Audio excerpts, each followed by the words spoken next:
बातमी नाशिकमधून। नाशिक शहरात पडलेले खड्डे आणि नाशिककरांना दररोज भेडसावणाऱ्या वाहतूक कोंडीच्या समस्या याकडे लक्ष वेधण्याकरता नाशिक शहरात पालिका प्रशासनाच्या कारभारावर प्रश्न उपस्थित करणारे फलक लागलेत। या फलकावर गणपती बाप्पा आणि गणपती बाप्पाचं वाहन असलेल्या उंदराचा काल्पनिक संवाद दाखवण्यात आलाय।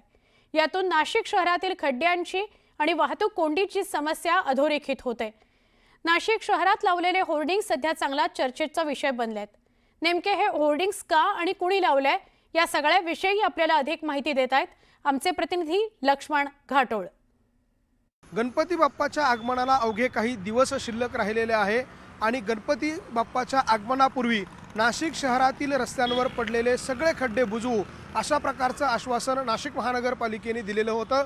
मात्र हे आश्वासन पूर्ण होताना दिसत नाहीये आणि त्यामुळे आता नाशिक महानगरपालिकेच्या या कारभाराविरोधात एक उपरोधिक पद्धतीची टीका करणारा होर्डिंग जो आहे तो सध्या नाशिककरांचं लक्ष वेधून घेतोय। नाशिक शहरातल्या काही चौकांमध्ये अशा स्वरूपाचे होर्डिंग लावण्यात आलेले आहेत। त्यामध्ये गणपती बाप्पा आणि गणपती बाप्पाचं वाहन असलेल्या उंदराचा एक काल्पनिक संवाद दाखवण्यात आलेला आहे, ज्यामध्ये उंदीर मामा हा गणपती बाप्पाला असं म्हणतोय की बाप्पा, नाशिक शहरात ट्रॅफिकची आणि रस्त्यांवरतील खड्ड्यांची एकूणच जी एकंदरीत जी परिस्थिती बघता आपल्याला थोडं लवकर निघावं लागेल अशा पद्धतीचा एक काल्पनिक संवाद आहे। त्यामध्ये गणपती बाप्पा उत्तर देतोय, नाशिककरांची गणेश उत्सव व माझ्या स्वागताची तयारी झाली का, केव्हा प्रस्थान करायचे अशा पद्धतीचं उत्तर गणपती बाप्पाकडनं दिलं जातं आहे। अशा पद्धतीचा एक काल्पनिक संवाद जो आहे तो यामध्ये दाखवण्यात आलेला आहे आणि नाशिक महानगरपालिकेच्या कारभारावरती या सगळ्याच्या निमित्तानं प्रश्न उपस्थित करणारा हा फलक आहे। कारण शहरामध्ये मोठ्या प्रमाणात खड्डे पडलेले आहे।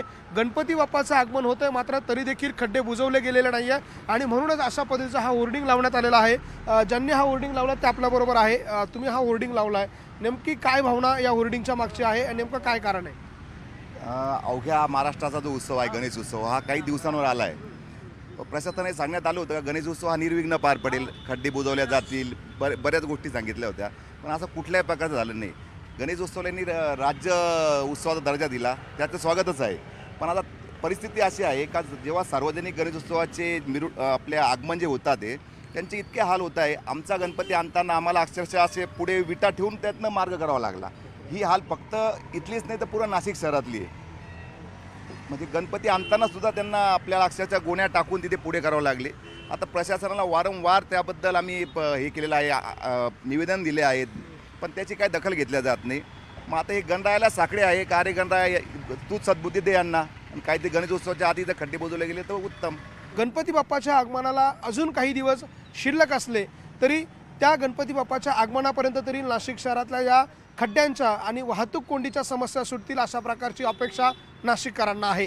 व्हिडिओ जर्नलिस्ट हेमंत बागुलसह लक्ष्मण घाटोळ, न्यूज 18 लोकमत, नाशिक।